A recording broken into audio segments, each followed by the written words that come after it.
Chasing the Spirit, the introductory webinar. The first question that pops up is, what is Chasing the Spirit? And then, where did this come from? Well, Chasing the Spirit is actually the only thing that was 100% approved by everybody, and everyone has agreed that we need to have a way to reimagine the church to be hopeful and innovative. And the entire General Council 42, as well as the Comprehensive Review Task Group, agreed that this was needed. And the feedback that we've received since then has reconfirmed this. However, on the flip side, there is one thing that everyone disagreed with, and everyone disagreed with the name. So with that in mind, we are actually having a naming contest to rename Chasing the Spirit that will be revealed at the Chasing the Spirit launch at Skylight Festival, July 29th this year. And there is an importance in naming something, as this is actually one of the ways that we are going to be co-creating Chasing the Spirit together. These conversations that we're having right now with webinars and videos and web conferencing is another way of doing this. As part of the co-creative process, we are asking these questions. And starting with, what is one thing that you are hoping to get out of this conversation or Chasing the Spirit? We would love to hear from you, so if you have thoughts about this, please email us at chasingthespirit@united-church.ca. This is an important question because as a co-created project and initiative, we need to know what you're hoping to get out of this. Before we jump into the how, what, where, when, and why, one question we have actually asked ourselves is this EDGE? And the answer is no. If this were EDGE, this would actually destroy EDGE. EDGE's mandate is to be on the leading edge. In this instance, this is where we are trying to catalyze what is new, but we do not own this. The entire church needs to own this for this to work. So why Chasing the Spirit? What are the theological underpinnings of this? We believe God is doing a new thing and is calling the United Church of Canada to be part of a new creation. The comprehensive review, which our task group has been leading since the fall of 2012, is about the church listening and responding to God's call. So reimagining the church and listening and adapting and the transformative nature, this is what came out of the Comprehensive Review Task Group's final report. But there's other ones, too, that came through from the CRTG consultation. And what we found out is that the essential United Church vision across hundreds of churches and congregations that were interviewed were actually uniquely not unique. In fact, there's 5 main values that all United Church congregations hold, which was really invigorating and hopeful and pretty amazing. Number 1 is that United Church congregations are grounded in historical, living, and listening faith. Second is that we're radically hospitable, honoring diversity, justice, kindness, humility with God, preferential option for the marginalized. These are all values that you would find in any United Church across the country. We're called into the world to be collaborative, contextual, loving both our neighbor and our neighborhood. Again, we're seeing this across the country. And finally, the 5th, fidelity with earth community. And it's amazing just to think that across the country, we found this coming up again and again. So the purpose of Chasing the Spirit is to unleash the rich treasures within the United Church and orient them towards the new church and world that God is bringing about by catalyzing and supporting the development of new and renewed faith communities across the United Church of Canada. The funding is actually 10% of the M&S fund, so the mission service funding. And there's a reason why it's actually been put at 10%. 10% is a tithe where you then reorient your whole self towards faith. In this case, we are actually reorienting our whole self to a reimagining the church through this 10% of the M&S fund. So the next question that's very important and pivotal is, what is this? Well, there's actually two essential functions. Number one, pioneering. This is the funding component that will help to inspire the new ideas. In fact, a lot of our congregations don't think that they are innovative, even though they're doing some really neat things. So Chasing the Spirit is actually a catalyst to start thinking in this new way and start recognizing how amazing some of our existing work actually is. Nurturing and learning. This is a very important part, and it makes Chasing the Spirit very unique compared to existing funding programs. This is the idea that ongoing support, storytelling, and network building are critical for the success of these new initiatives. Now we're going to jump a little bit more into the details. So first, pioneering, which is the grant and microcredit program. The first piece here are assessment tools for grant applicants. The quadruple bottom line is actually a concept that is now being fleshed out. The first bottom line, of course, being the financial bottom line. The second being the social impact. The third being the ecological bottom line. And through our work with church and non-church partners, it has become obvious that the key piece that the church brings to social enterprise and social innovation in Canada is to actually be the fourth bottom line, the spiritual bottom line. Even more reinforced was the importance of the spiritual bottom line to all individuals in the social entrepreneurship space, including those who are non-church.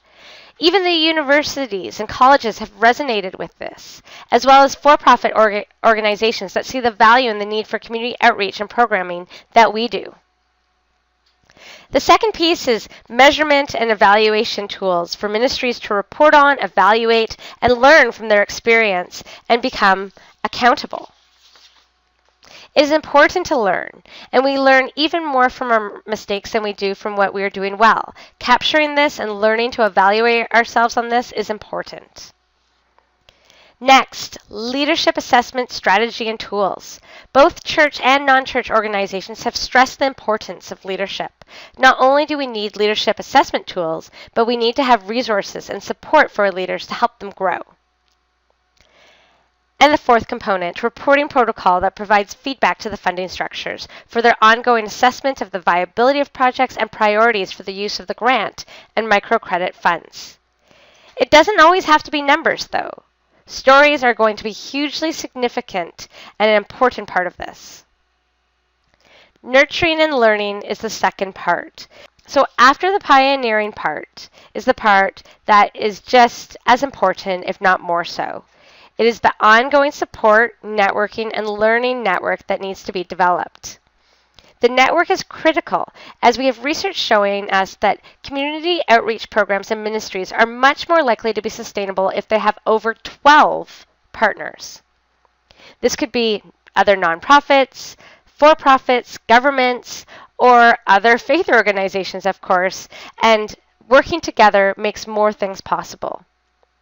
Part of the current work of Chasing the Spirit is to help to build these relationships with church and non-church at the national level, but also to support faith communities in building these relationships locally.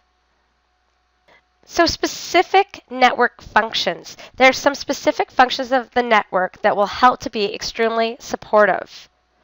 Number one, identifying and curating what's emerging. One support mechanism we currently have in place is 3 regional connectors that are actively looking for partnerships and connections across the country. These conversations are one way to start finding what is happening already, because there's already a lot of exciting things happening. Number 2, telling the story, a communication strategy. Currently, communication is done many different ways. And part of the strategy is to build relationships with all of the existing communication methods so that stories can be shared easily. Currently, we have a process where new stories are shared with various newsletters, social media, formal lines of communication, philanthropy, and even the United Church Observer. A third key component is knowledge capture and sharing. The other part of stories is to capture knowledge and share the learnings. There is intent towards looking for ideas and models that are scalable and learning from these.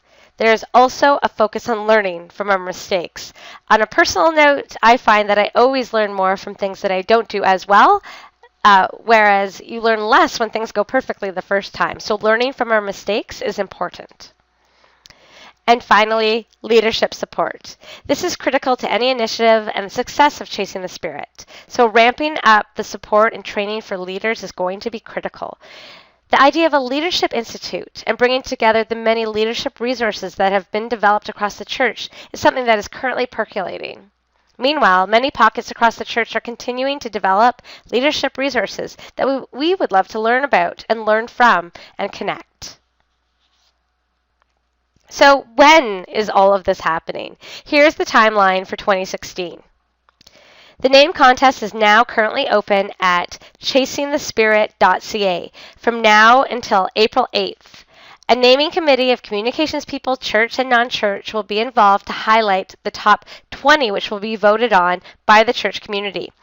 From April 15th to 29th, an open poll will be available and you can then select your favorite name. Second, the Social Innovation Challenge, which are pitch competitions for social ideas from church and non-church organizations, is coming to Toronto May 6th to 7th and Montreal May 12th to 13th. There's a specific prize for the quadruple bottom line, which means that it will be going to a faith community, a congregation or a church. So show up and pitch your idea. Next, the official launch and revealing of the new name will be at Skylight Festival in Paris, Ontario on July 29th. Stay tuned for more information on how to tune in virtually to this event and online.